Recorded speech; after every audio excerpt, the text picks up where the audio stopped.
What's up, guys? Jet and Alex here again. And today we have a very special guest joining us from London. I'm pretty sure I said this twice, but her name is Hannah Gettman, and she's currently a junior at the University of Michigan's Ross School of Business. She has two internships under her belt and is headed to New York City this summer for her third. And that third internship will actually be her second one with PwC. Other interesting stuff about Hannah: she finished high school in Abu Dhabi, is currently studying abroad in London, and Hannah is just extremely bright, highly driven, and has a ton of stuff for you to share today. So I'm really excited that she's here. And Alex, if people had to pay attention to one thing, what was your favorite thing about our conversation with Hannah?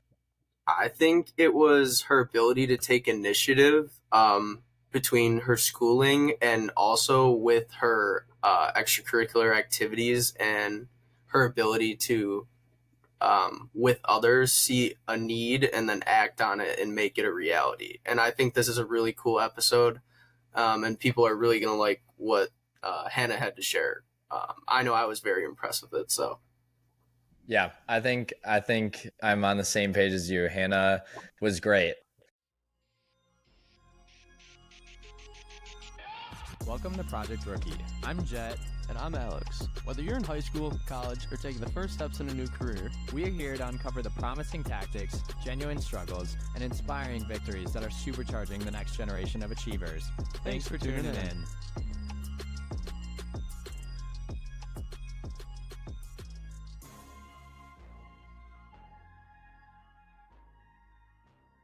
All right, guys, welcome back. We have a very special guest actually coming in from London. Her name is Hannah Gettman, and I could spend a lot of time introducing her, but we'll just dive into all the cool stuff that Hannah has done and probably cool advice that Hannah has to offer for kind of the younger crowd. So I think we'll just quickly start off, like, if there was a few characteristics about yourself you want to describe, like, how would you introduce yourself, Hannah?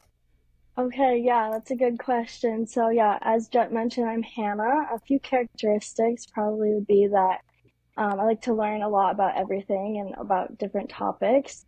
Very curious, always wanting to learn more. I feel like I am kind of introverted though, so it's been like kind of a struggle for me just overcoming that at the beginning of my college career, which I can talk about later. But just always looking to make new connections with people too. So thank you so much for having me. I really appreciate it. Yeah, thank you for being on. Yeah, we're super excited to have you. Yeah, I think that probably one of the coolest or most interesting things in my perspective about you is that your family picked up and headed to Abu Dhabi in the middle of your high school career. So, would you mind sharing kind of a little bit about what that was like? What was going through your mind? Like, oh my gosh, we are going to the other side of the world. Yeah. So it was in 2020. My dad accepted a new job. He works in healthcare. So he started his work in Abu Dhabi in February, and then my mom and my two younger sisters joined him in August of 2020. And so it was kind of in the middle of the pandemic. Definitely a little scary just making that big move across the world. But it was a great experience. I have so many great things to say about it. The UAE is, if you don't know, it's by Saudi Arabia, Yemen, Oman, in that area. So there's about 2 million people in Abu Dhabi. It's an hour away from Dubai. And so the country was formed about 52 years ago. So everyone, for the most part, is from different countries. There's only about 10% of the country that is from the UAE. And so everyone's so international. Wow. I went to an American high school, so still the same curriculum, taking AP classes, other things like that. We still have sports, and it was still a very American experience. It's very Western over there too.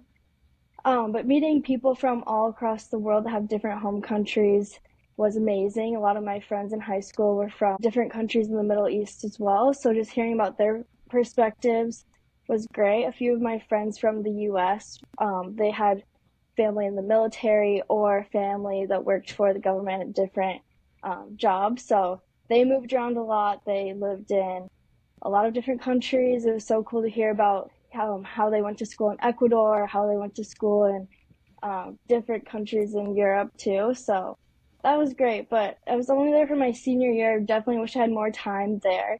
Um, yeah, nothing bad to say at all. And it's been great to visit again, like during my breaks for school.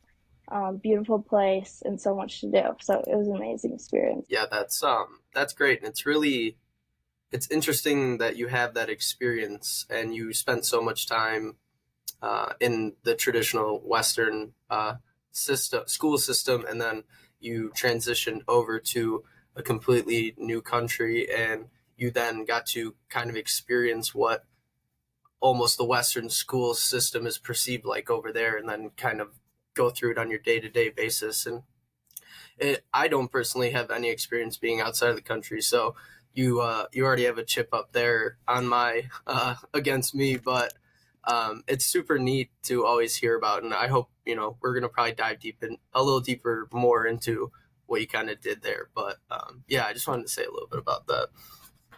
Yeah, that sounds like your mind must have been open to so many different things in like the short amount of time you were there for your senior year of high school. So I bet that kind of, do you think that almost forced you out of your introverted shell, like all the new stuff to learn and kind of that new environment just brought you out? Yes, definitely. Like there was no choice. I had to like make all new friends, meet new teachers, join new clubs, and get to know my classmates and everything like that. So it definitely was a great stepping stone for the next year when I started school at University of Michigan. So yeah, that was an amazing thing though. I feel like I was very comfortable in my environment before. Um, but there are only a few opportunities in your life really where you can have a fresh new start. So I'm very Totally. grateful for that. Totally. Before sorry, you just mentioned we're gonna probably dig into the University of Michigan, but do you think that having some prior experience living in another country has kind of helped your time being in London right now as well? Kind of the transition too. I And think definitely.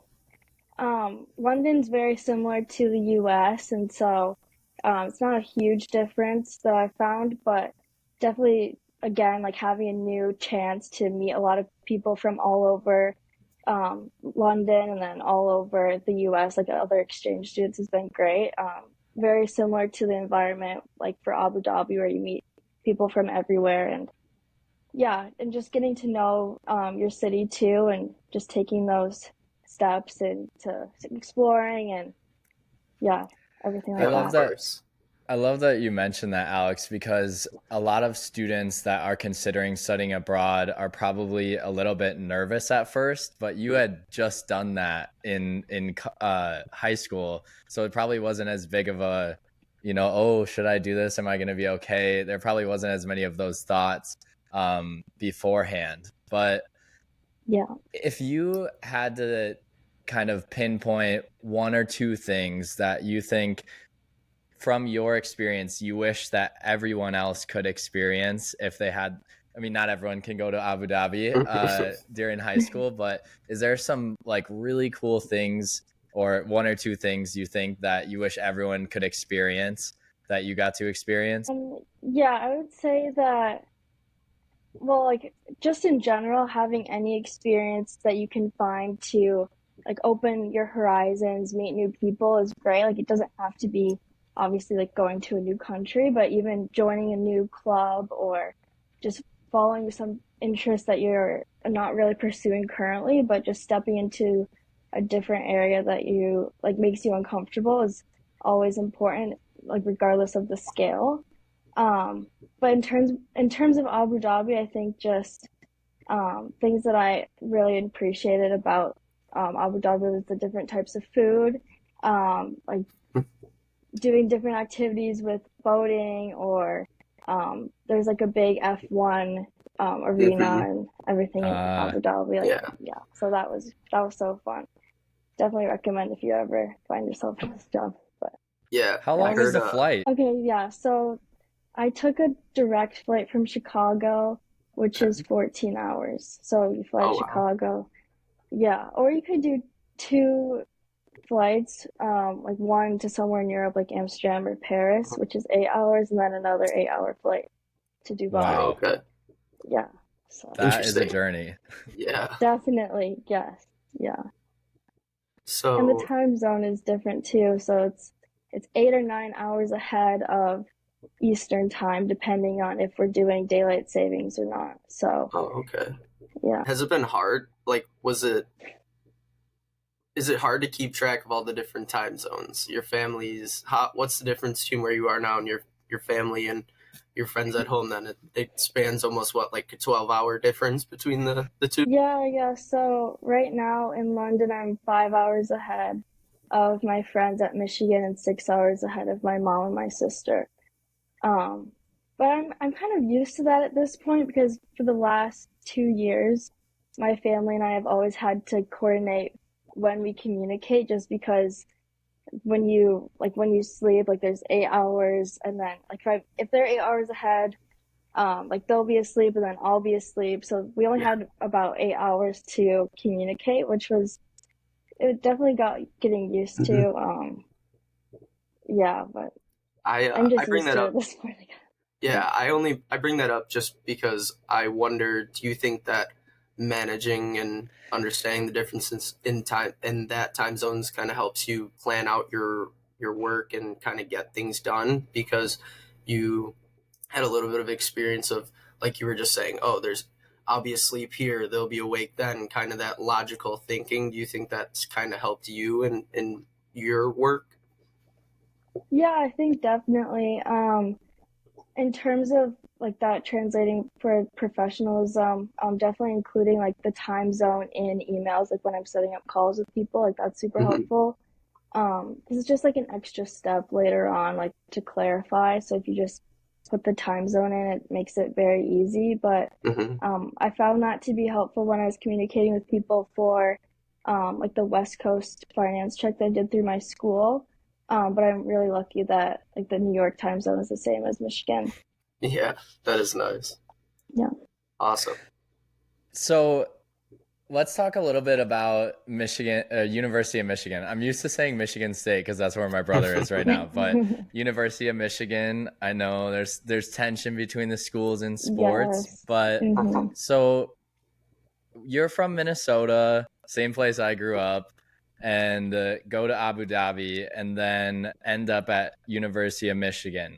How does that look? Like, did you have University of Michigan like on your in your vision before you moved? Did you even start looking for colleges before senior year? How did you kind of end up at University of Michigan? Yeah, so I was definitely looking at colleges around my sophomore and junior year of high school, just like getting a picture of where I wanted to go and kind of what I wanted to do. But University of Michigan was never on my radar. My mom actually made me apply. So, Interesting. so yeah, she wanted to go there when she was applying to schools, but she ended up at Ball State University in Indiana, um, just because of like her nursing programs. Um, but she was always a fan of the Michigan schools, and her family, they're Michigan fans too, so they were pretty Mhm. happy that I ended up there. Um, but no, it was just the perfect mix of sports and different activities and academics, and there's really nothing that I can say that's bad about Michigan. I love it. It's the perfect mix of everything. I'm definitely biased, though. That's super cool. Um, would you say that you did anything specific in terms of like maybe it's application prep or looking at certain schools um, or I don't know, just experiences pre-college that you thought were maybe helping you get into Michigan State once you thought you wanted to go there? Yeah, so I was definitely looking at different resources for writing college essays. Michigan has two essays, so the Common App essay and then like a Why Michigan essay. So if there are only two opportunities for you to showcase like who you are and just what you've done in high school. The essays are really important. That goes for a lot of other universities too. Like I know that some schools that I applied to had 3 or 4 essays that you had to write. So if you get those prompts before you apply in the fall and you start working on them in the summer, it's a lot less work that you have to do in the fall and before applications are due in October, November, December, and January. In terms of other things, just really knowing why you want to go to the school. So like doing research, attending information sessions. It's so great that everything is virtual now, so you don't have to go and travel to schools to learn more about them. Like everything is online, so there's really no excuse for like not being able to know about why you want to go to the school. It's just like it takes a lot of time and effort, obviously, but just learning more about the specifics of a school really shows in your application and they appreciate it. I'm trying to think of anything else. Definitely like different YouTube videos too. There's a YouTube video for everything now. Mhm. So if you just search like how to write a college essay or college essay tips or anything like that, it's really helpful. And having people edit your essays too, like doing multiple drafts of them, really getting them down. Um, yeah, there's so many applicants nowadays for every single school, Mhm. so you just want to make sure you really stand out and have a really strong application.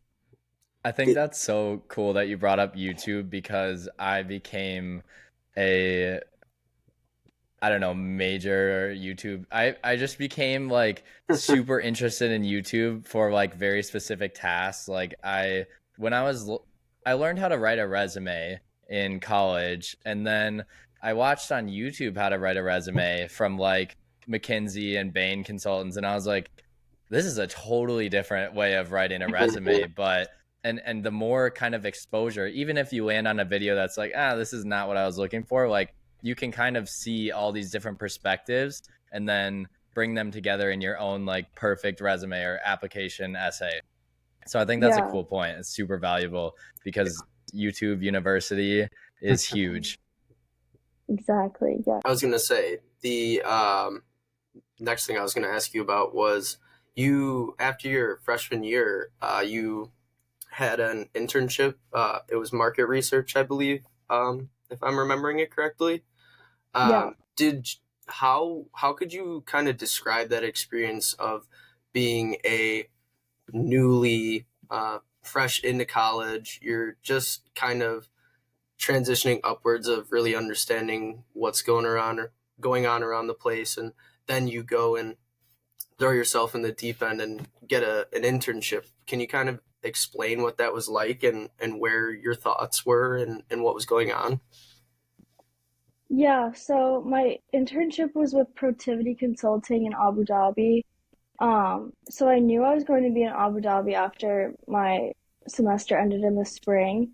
And more than anything, I just wanted to gain more experience with business. It never hurts to gain experience whenever you can and meet new people, network with people, develop skills in that way. And also, I just thought it would be kind of fun to, you know, get to do that. Of course.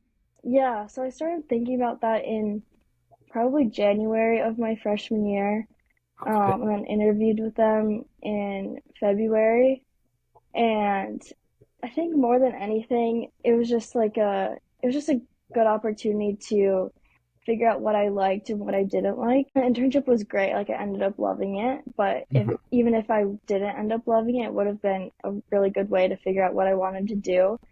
And I just wanted to get experience because investment banking internships for the summer after your junior year open up during your sophomore year, like during that fall.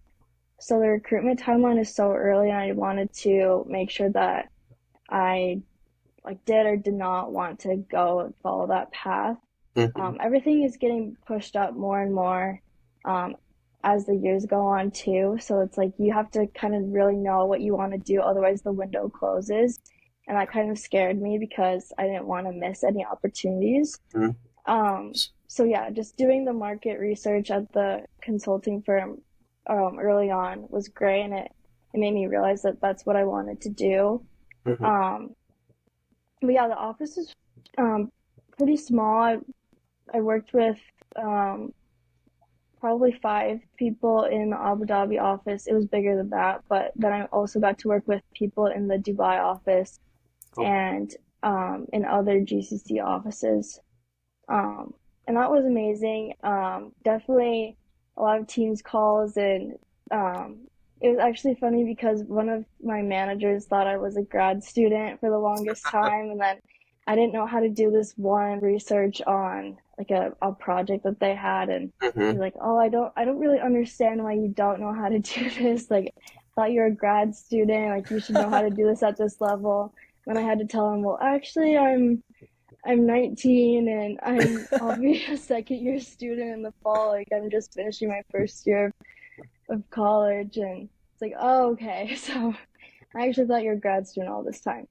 That was funny. But yeah, it was an amazing opportunity. I got to be on so many different projects, um, learn a lot about the business that is done in the UAE, and Mm-hmm. that was great. Yeah, amazing. And I Super cool still stuff. Yeah, and I still keep in contact with a lot of people there too. So, Cool. um, yeah, a great networking opportunity also. That's it's funny you brought that up because that was the next thing I was going to ask was for those who maybe are thinking of doing something like that, getting an internship fresh out of their freshman year. How, how did you have any other instances where maybe there was almost a skill gap or people expected things other than that instance and how you maybe overcame that or dealt with it? Yeah, definitely. I think since I was just out of my first year of university, people didn't really expect that much from me, and they were very open and willing to teach me anything I needed. So I had to do a few Excel things and a few PowerPoint things. The PowerPoint things were definitely a lot easier than the Excel things right away, but they gave me all the formulas that I needed and just assured me that I could ask them for help at any time. And that was great, just knowing that I was supported as an intern, and I was never really scared to reach out and get help just because I knew that they just wanted me to succeed and learn as much as I could. But I definitely think at first it was a little bit difficult trying to ask for feedback just because I didn't want them to think that I wasn't capable of doing anything. Mm-hmm. Even though I definitely felt like at some points I was kind of in over my head and had to figure it out. But I think after just being really honest with them and just going to them and saying that I want to do the best I can, I just want any guidance, that they definitely appreciated that I was willing to learn and admit that I didn't know what I was doing at some points. So just being honest with your managers and everything goes a long way. Yeah. I was And it gonna makes say, you oh yeah. learn a lot too. Sorry. Yeah. No, you're good. I think that's a great point because I totally feel I wanted to feel like I could do it. I knew how to do it, and especially in my some of my first roles. But you learn over time that, and it'd be better if you just did this right away. But like most managers or higher ups would prefer you to ask for help and be like, "Hey, I don't understand this. I understand, these parts. This part's just stopping me." And then spend that time teaching you quickly or directing you in where to find the answer instead of 2 days later you being like, "Yeah, I didn't know how to do that," and it's already like too late, and then now maybe whatever project is delayed. So getting ahead of when you don't know something and not being afraid to, like, people in general are helpful. They want to help you. You're an intern. You're there to learn. They know you're there to learn, and it's generally just better practice to be thoughtful about admitting when you don't know what's going on, or asking for help on specific topics you're struggling on, because people are generally willing. Like, it's usually met with a positive response. I feel like very rarely is it a negative thing for you to ask for help on a complex topic. Yeah, definitely. Okay. One more thing about an internship right after freshman year. Did you feel like when you were searching for internships, there was maybe these restraints on like we hire after sophomore year and we hire, and maybe it's different in investment banking since things keep get pushed back earlier. You need to have an internship right out of freshman year.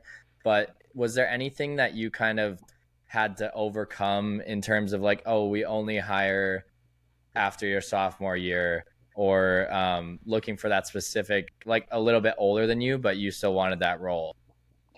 Yeah, yeah. So when I was searching for internships after my freshman year, I didn't really find a whole lot of applications. Um, Probably just because it's not that common. It's more common to have an internship after your junior year instead. Um, but what I did was that I just found the company and I just emailed them and I just asked if I could give them any pro bono support. Like I wasn't paid for my internship, but I feel like I was definitely paid in the experience that I got, and in different forms like that. Just like everything that I learned through Excel, PowerPoint, getting to meet people, working on projects. Um, and it was only a month too, so it wasn't like it was my entire summer, which helped too. But yeah, sometimes internships are not there and you have to kind of create the internship for yourself, which takes a lot of networking and assuring people that, you know, you are fit to do the job and everything like that. Course. But yeah, if you just email the smaller firms or stuff like that, I feel like that could be a good way to find an opportunity. And even if not, I think any opportunity with a job or anything else still provides you good skills. Like the rest of the summer, I was a hostess at a restaurant. I feel like I learned even more about how to communicate with people and how to work with others and everything like that. So any experience that you have um, in the summer, like during your breaks, is great, and it still adds to your career, and you still develop skills that way. So everything is amazing and worthwhile. Yeah, that's great. Do you going from there, do you maybe want to talk about your time at as the president of Michigan Impact and maybe say what that is and kind of how that work in maybe inspired you to going forward? I also think that it's cool, like we're gonna see as we dive more into the things you've Mm-hmm. done. Like you are just an opportunity chaser. So if the opportunity is not there, you're gonna create it for yourself. Or if the opportunity is there, you take it. And I think that that's like a huge lesson in and of itself.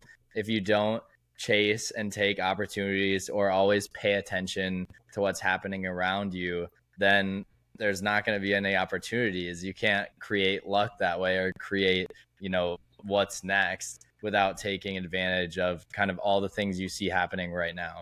So yeah, Michigan Impact, would love to know how your experience is going or why you chose maybe that club, and what your role as president looks like. Yeah, yeah, definitely. So, club recruitment for the business school at Michigan is so cutthroat. So, yeah, so during your freshman year, you have to attend so many different meetings, recruitment events, everything like that. They've changed the process to be a little less stressful, but I was so unaware of that my freshman year until I got there. And so I'm going to all these. I was actually doing a coffee chat with someone in a different impact investing club. And this impact investing club is very competitive, and they only let about like 10 freshmen in each semester. So the person I was coffee chatting with said, if you want to do something a little less intense and don't want this to be your entire semester, I really recommend that you join this club. I'm actually the president of it this semester, and it would be great. So, yeah, I joined his club, still Michigan Impact, and it definitely opened my eyes to the role that businesses can have in um, supporting climate change initiatives. And so, Michigan Impact is an impact investing club with education around general finance, and then also like the main event of the club is an impact investing symposium where different professionals in the finance space that work with impact initiatives come and speak. Um, and it's a whole event. throughout the weekend. And so it's really interesting to hear their perspectives with their work, network with them, hear about new opportunities within the field, and just how it's progressing. And so through that club, it made me realize that I wanted to pursue a BBA. And so that's when I applied to the Ross School of Business. I transferred into the school. I was originally like an undecided major my freshman year, and so I applied and then started my BBA my sophomore year. But yeah, without that club, I don't really know what I would be doing right now. It definitely Wow. changed the trajectory. Yeah, because otherwise, I don't really, yeah, it just made me realize that that's what I wanted to do, and really grateful for that. And then the past 2 semesters, my sophomore winter and junior fall, I was the president of Michigan Impact, so it was like a full circle moment, and it was great. I was speaker outreach before, so I got to plan the symposium. But yeah, an amazing opportunity for sure, and definitely so grateful for that. Yeah, that it sounds like it really turned into a great experience overall, especially with it being such a defining moment in where you want to go and the career path that you're choosing going forward and kind of solidifying your own interests. Um, how what was it like? How large of an organization is that? Sorry, I don't know if you said that. What was it like Oh yeah. managing that, if in the size of it? Yeah, so there's around 35 members. Yeah. So just managing, like planning the meetings, the content for each meeting, the symposium. Yeah, just communicating with people too. There's different events that the business school puts on, so just communicating those events. And also our recruitment season is very stressful too, trying to recruit members, holding events for that. But other than It's that, yeah. it's so funny. It sounds like Greek life at small schools, like with Yeah. how recruiting works, but this is a Yeah. business club, business center club at a large school. But I think that what that really shows right there is just the point I was making before with like taking opportunities. You probably had not the slightest clue that that opportunity was going to change the course of like what you wanted to do probably the next 5 maybe 10 years, like even out of school. You have this idea of what you want to do now, and without that opportunity, without kind of going for that or looking even for those types of opportunities, you don't even know where you would be heading right now. So I think that's just super cool that it's proven time and time again that taking those types of opportunities can really help you discover what you're truly interested in, what makes you happy and excited, and then you can go chase that. Hmm. For those who maybe don't know, could you just give a little bit more on what exactly is impact investing? Yeah, so impact investing is investing with the purpose into changing like ESG metrics. So the ESG metrics are environmental, social, and governance. So anything with the environment, social is with diversity, and governance is just how you manage the company. So making sure you're ethical, um, that you're putting funds towards these initiatives and just progressing your business in that way, not just solely focusing on the profits that your business is making. So would you be is impact investing like an internal practice that a business does, or would it be like an investment firm investing in businesses that have high scores in ESG? Yeah, it would be more external, like where your company is putting their funds and Mhm. making sure that you're not investing in like fossil fuels or Mhm. coal or yeah, tobacco, things like that. That's very interesting. Is there one business or two businesses that you've kind of learned about that maybe you didn't realize how much they were putting into the environment, or how like impactful they were being, like really maybe like gold standard ESG firms? Did you learn of any new ones, and like what are they maybe doing that kind of sparks your interest? Yeah, yeah. So there's this metric that my club uses. It's called MSCI. It's like a data analytics firm, and they do ESG scoring on different businesses. So they rate businesses from a triple A to a triple B. And it's really cool to see how businesses rank on that scale, because sometimes you hear things about the metrics or the stats that they're putting out and different initiatives that they're aiming to do, but then in reality it's like they're not backing that up and not doing anything to support that. So just looking at those metrics has been very cool. Trying to look at greenwashing too and make sure that companies are, you know, really doing what they're saying that they are, and they're not they're not specific companies that I can think of really at the moment, but I feel like looking at clean energy companies has been amazing to see too, and just what initiatives that they're doing. So any like solar energy, wind, hydrogen, everything like that. And did you have kind of any prior interest at all towards these climate initiatives, and more so like the ESG and social governance and everything along those lines?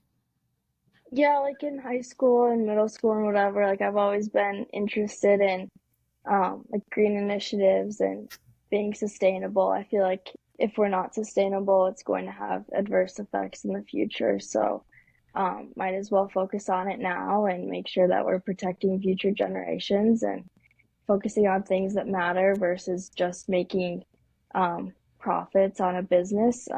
Just doing something more impactful is going to benefit us in the long term. But it's definitely become more politicized, like as time has gone on. So just trying to make sure it's more bipartisan also is something that I would be looking forward to doing in the future. I know at PwC they do ESG consulting, so I would definitely be interested in pivoting into that in future years. They don't offer any internships in that currently, but I feel like getting a general consulting background and then trying to pivot into that later would be an amazing opportunity, and just focusing on those initiatives and making more diverse boards, putting funds to support different climate initiatives and everything like that would be great. That's super cool. Yeah, I think that the overall idea of that, okay, businesses need to operate as not this imaginary thing that doesn't have any effect on like the world, to like, hey, you should be responsible for helping the climate and responsible for these other things because you do impact those areas. You're not just like this imaginary entity that is profitable. So I think that the whole concept of understanding impact of corporations is really cool, and it's cool that you're pursuing that.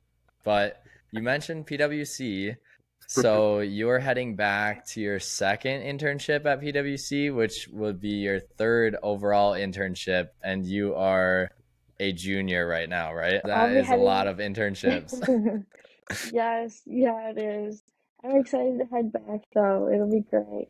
Um, I was in Chicago last summer with them, and I did their start internship. So it's one of their diversity programs. It was an amazing experience. I worked on a team of interns for a pro bono client. So Oh, just wow. getting to meet with my managers and meet with other people at the firm, creating a solution for our pro bono client. It was an amazing opportunity. And then this summer I'll be doing merger and acquisition strategy consulting for strategy and for PwC in New York, and I'm excited to do more finance related topics and work with that. So working on those deals and definitely doing a lot of market research too. So it'll bring me back to my freshman year internship, and I'm excited for that. Also excited to live in New York. It'll be such a cool opportunity, and yeah, definitely looking forward to it. What's up, everyone? Jet and Alex here. We started Project Rookie because we know that navigating high school, preparing for college, or choosing a career path is no easy task. That's why we're uncovering the secrets and strategies that highly driven students use to set themselves up for success. Our goal is to build the Project Rookie community into a resource hub for young and hungry achievers just like you. And by the way, we're always looking for new guests. It doesn't matter where you are in your journey, your story is valuable, especially to those a few steps behind you.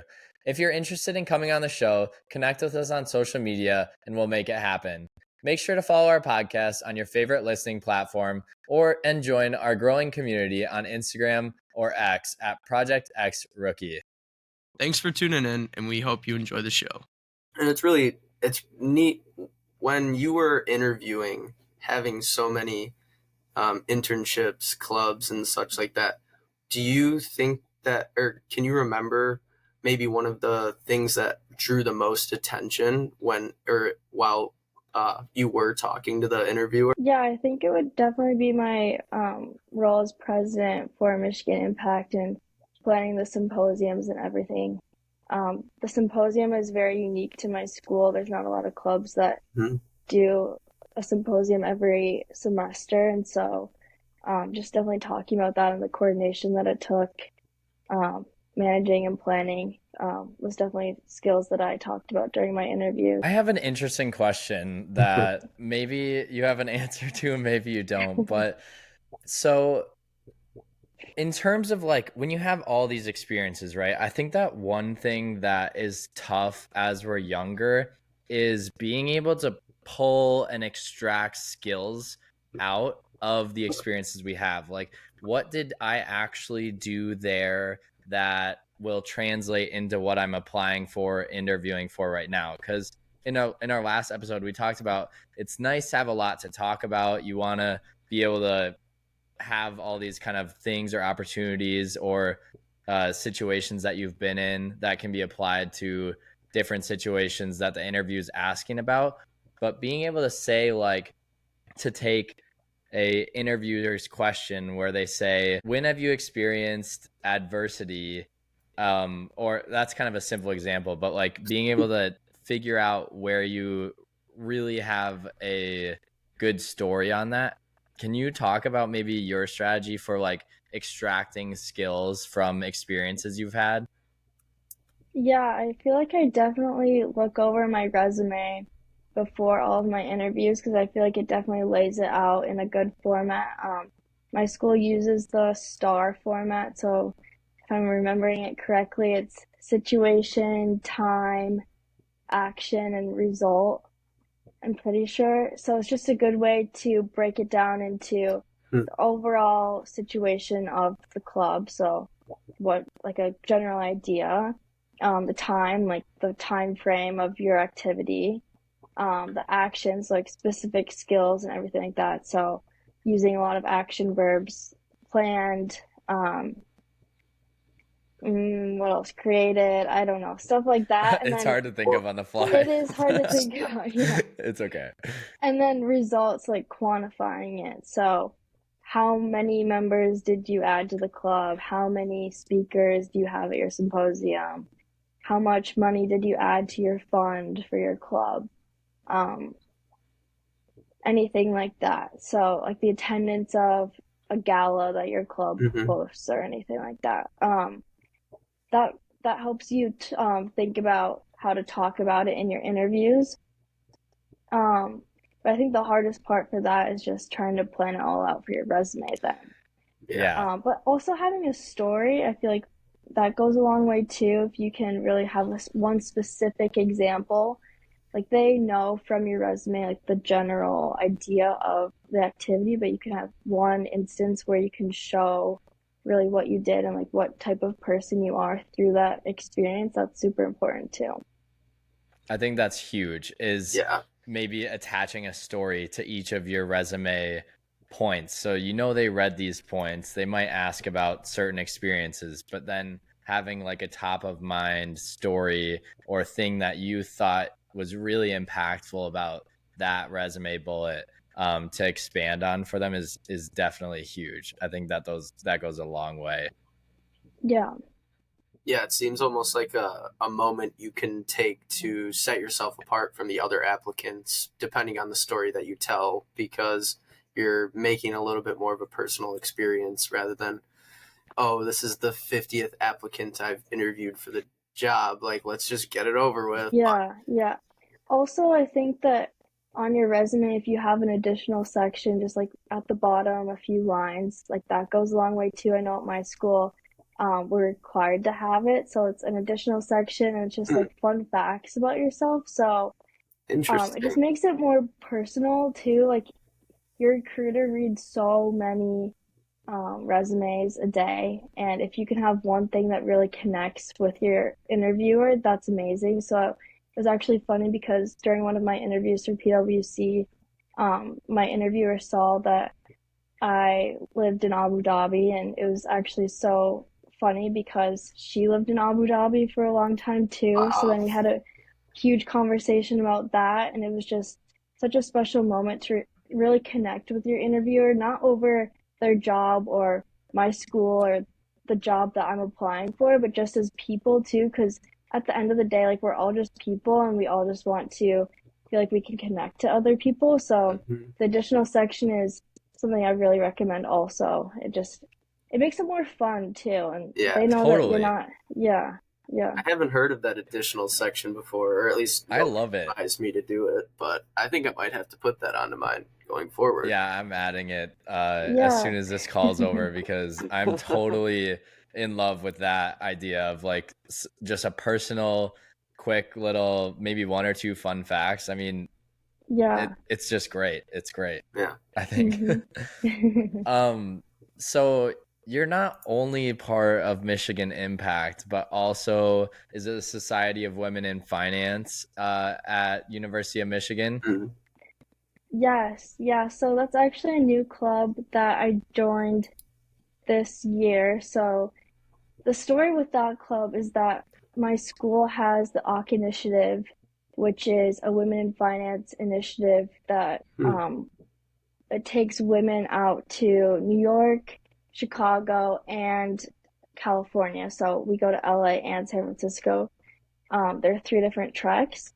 That's just an opportunity for Ross students to connect with recruiters and tour offices and everything like that. So I did the trek during my fall break sophomore year. We went to New York and we went to a few different firms, um, like investment banks, and we met with people there. And it was so cool to see the University of Michigan alumni at these events, and they tell you about their job, and you get to talk with them and have a leg up kind of on the recruitment process because it starts in the winter. So if you can talk to these professionals earlier than other people, it really helps you connect with them and they remember you and you do a lot better in the recruitment process too because you're able to form those connections before other people start making those connections. And then I also did the spring trek for my spring break last year and we went to LA first and then we went to San Francisco. And we met with, it wasn't all banks, we met with Nike too. So that was a cool opportunities like some corporate finance, some investment banks. But then from that trek, we were in an Uber back to our hotel, and we had the program coordinator in our car and a few girls in my car. And we just kind of brought this idea up to our program director. We were just saying how we really appreciate the treks and they're amazing. Like a donor from Michigan supports it all, so it's an amazing Mhm. opportunity. We're so grateful for it, but we wanted to expand on it and make it more of a club feeling because all of us get so connected during the treks. Like you travel with everyone, you stay with everyone Mhm. in the hotel, you are at these banks with everyone, and you just make so many friends that way. But we wanted to form a community that lasted a little bit longer than just a few Wow. days. So we decided to form Society of Women in Finance, which is it was the first all women finance club at Ross. So that was amazing too. And just learning to continue to network with these firms and have a community of women that can support each other because in finance there's only so few of us there. We have to Mhm. stick together when we can and Of course. um, yeah, it was great. So we started that this um, semester this past fall and it was very successful in helping everyone feel a little bit more comfortable with the recruitment process that's now starting this month and yeah, just providing them resources on resumes and how to network and applications and just trying to be a resource for younger generations at the business school. That's Same amazing. here, And same here. That's you are on the show.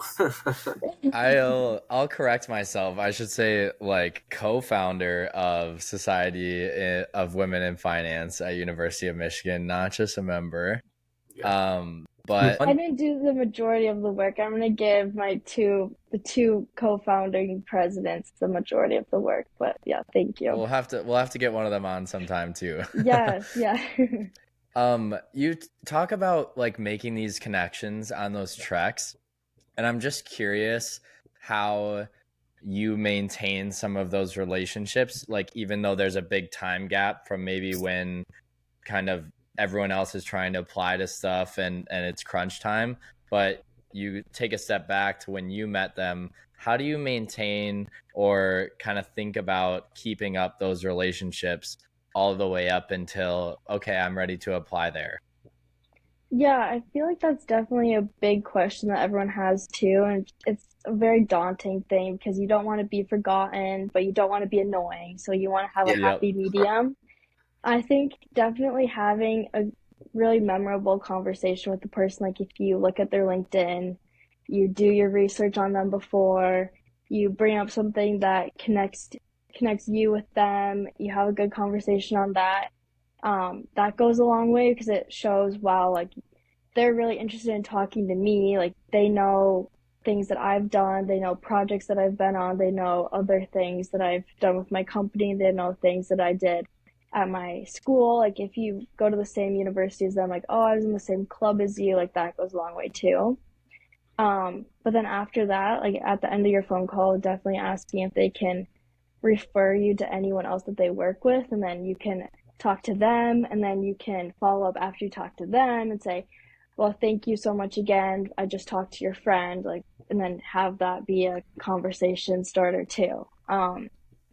But yeah, that is kind of, it's hard to manage to know when am I pestering someone and when um, when I'm not communicating with them. But I think that's a good way just to continue to form those connections too, because if you have multiple people that can advocate for you, like that's when you're going to do very well in the application process. Totally.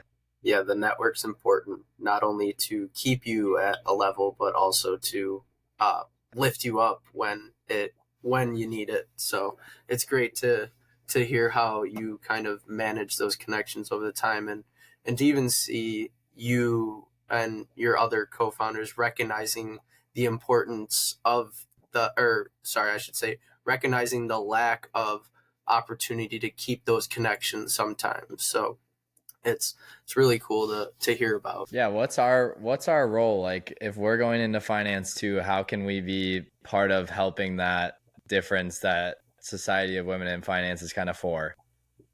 Yeah, that's a good question. I'm not going to speak on behalf of all women, but I feel like from my experience, definitely things that my like male counterparts have been helpful in doing is just making sure that they're talking to me in the same way and asking the same questions to me as they would anyone else, like not just turning to like a male colleague and asking them advice on something or feedback on anything, but making sure that women feel seen and supported and that they feel important in the workplace is great, because I feel like sometimes it's really easy to just like turn to the guy next to you, and if you have a lot of things in common with them, and it's really easy to do that, and I feel like everyone is guilty of just turning to those people that make us comfortable. But I feel like at the same time, if you turn to someone that you feel like could bring a new perspective, that's when you're going to learn even more, and that's when you're going to grow a lot more too. So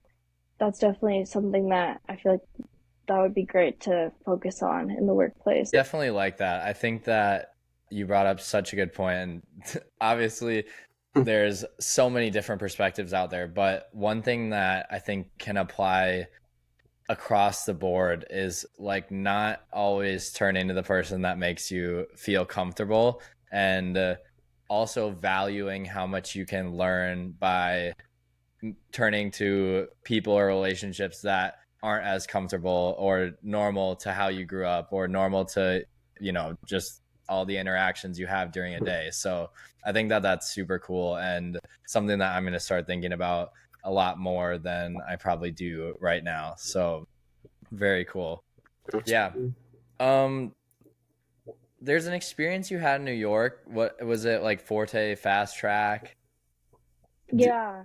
Was there, can you, well, since I'm pronouncing it wrong, let me know what it was called. And then No, I you got thought it right. that, It's Forte. Yeah. okay, Forte, like college fast track, Mhm. um, to finance. And I thought that that would be a cool thing that you might have some insights from, because not everyone gets to go on trips like that, or maybe understand kind of things that would put you on the fast track um, in the pursuit of your career. So I wondered if you learned anything kind of insightful, or you thought that would be valuable to share with kind of a larger audience.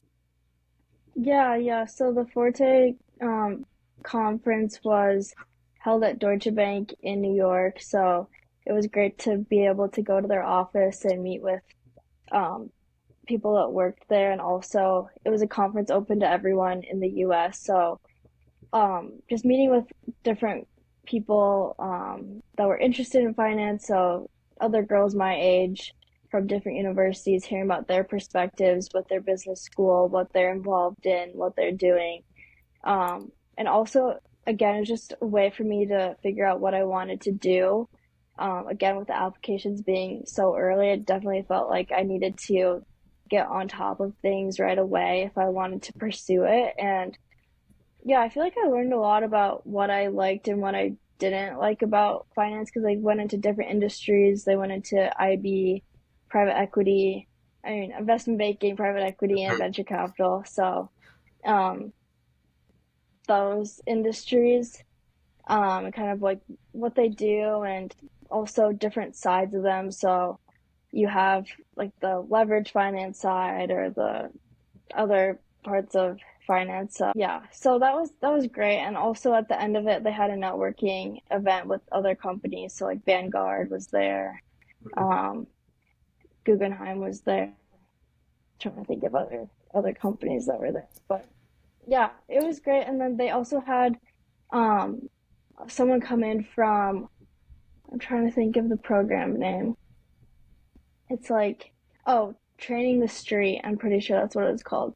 And it was like a whole overview about what investment bankers kind of do like day to day, and that was very helpful also. But more than anything, it was just another opportunity for me to network with people there and keep up with everything that's going on during that recruitment time. That's awesome. It sounds When like a really you cool experience. when you were attending some of these different events and such, and meeting all these different people, and kind of seeing more, maybe getting a little bit more of a taste of what the financial and kind of investing world has to offer, do you think, did you ever reach a point where you're like, well, maybe this isn't what I want to do? Or did you kind of, going into it, you're always just kind of set like, hey, this is really fun, I like to do this, this is interests me? Or were you ever met with a time where maybe you were hear something and you're listening to a presentation, you're like, wow, this does not seem like something I want to do anymore? And could you expand on that if there was a time? Yeah, yeah. I think that meeting with a lot of people that work in an industry gives you a great picture and what that industry looks like and how your life would look like if you were to pursue a job in that industry. And just hearing about kind of like the work-life balance that investment bankers do or do not have was something that didn't really appeal to me. They just work a lot of hours and they can work very late at night and like always on call and everything like that. Like that was mostly the reason why I decided to do the consulting side of finance instead. Um, but also just going to different company presentations and seeing how tired people were at the presentations. Like it's hard to hide that kind of stuff too. And um, yeah, exactly. It just that's kind of what um, made me not want to focus on investment banking. I feel like that's interesting because, at least me and you, Hannah, both of our families are kind of like in medicine. And that's, I mean, I don't think that it's the same, like, let's say it probably was before I was born, intensity as investment banking for like a little bit of time, but I saw similar long hours and kind of things that they experience with just not being around as much as like my friends' parents.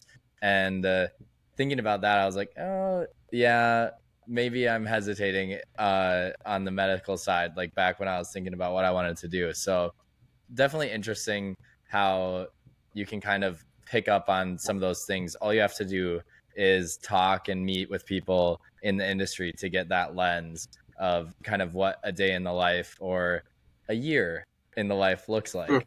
Yeah, yeah, I agree. I definitely think that in finance, like you have to pay your dues early and you get to work a lot of hours at a time during your first couple of years, but then later on, I don't think it's as bad from what I've heard for other people.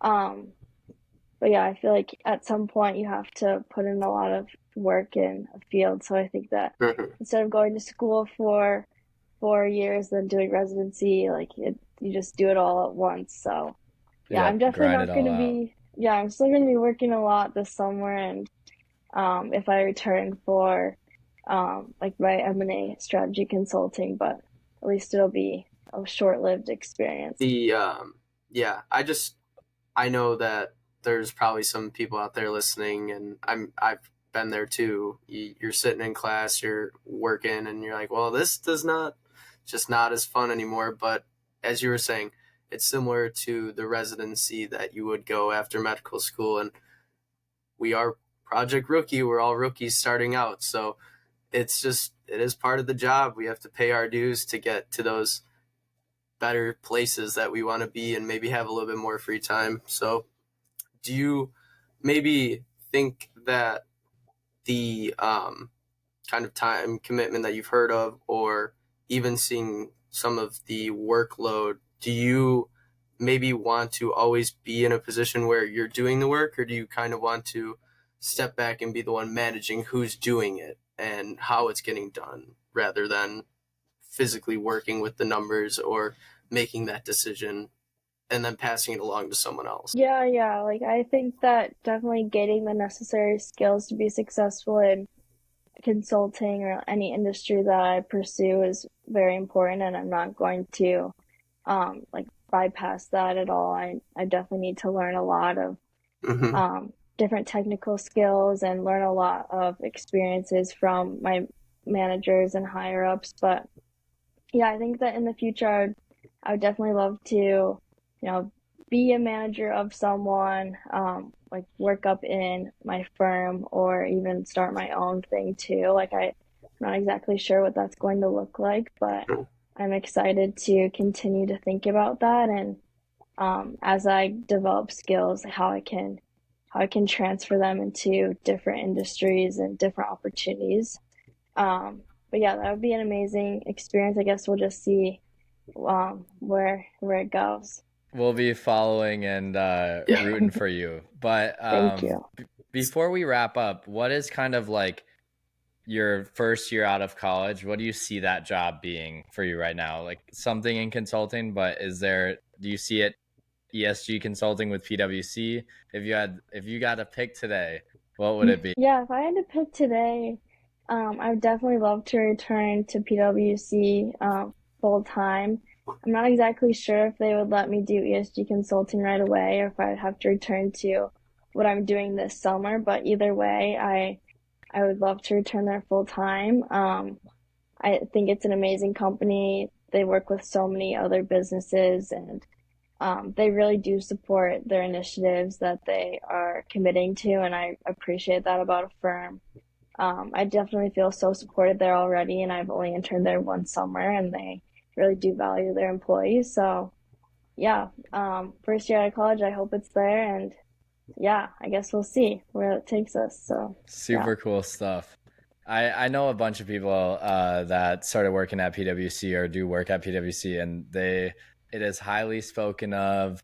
Everybody, I mean, obviously in consulting you have your long hours, but Yes, yeah. they treat their people well. They do what they say they're going to do. It seems like a great place to be if you're in consulting, accounting, kind of that Mhm. world. Yeah, 100%. Yeah, it's definitely hard to be asked, what do you want to do exactly when something Yeah, isn't that's necessarily 100% in your control. But I mean, I think it's good to recognize the importance of setting those little goals and kind of mapping out what you want to do and what you want your life to look like, because without that, then it's really just on the influence of the things going on around you, and it may not necessarily lead to the certain quality or happiness that you are striving for. So it is good to kind of be, hey, I want to do this in the next year, or I want to go and work for this company. It's not crazy talk, but it's kind of important at the same time, I feel. So thanks for Yeah, dealing with definitely. us and letting us grill you on your yeah. extensive resume. We Yeah, of course. seriously appreciate your time, and I think that people are going to find so much value in what you had to say. So thank you very much for joining us. It's almost, what time is it? Midnight in London? Almost midnight. Almost Yes. midnight in Wow. London. So Hannah is a trooper, and I think everyone's going to love this episode. So Yes. thank you so much for being on, Hannah. Yeah, thank you for having me. It was great. All right, and that's the show. If you enjoyed it, it'd mean the world for you to leave a review and share it with your friends. If you're watching on YouTube, definitely hit that subscribe button so you don't miss out on any of our new episodes. We'd love to hear from everyone, so definitely feel free to DM us on Instagram or X at Project X Rookie, or leave a comment with your thoughts on one of our posts. Again, it'd be great to hear from you. And one last thing, would you like to be the next guest on Project Rookie? Thanks for listening, and as always, I hope we're helping you take control of what's next. Catch you next time. Later, everyone.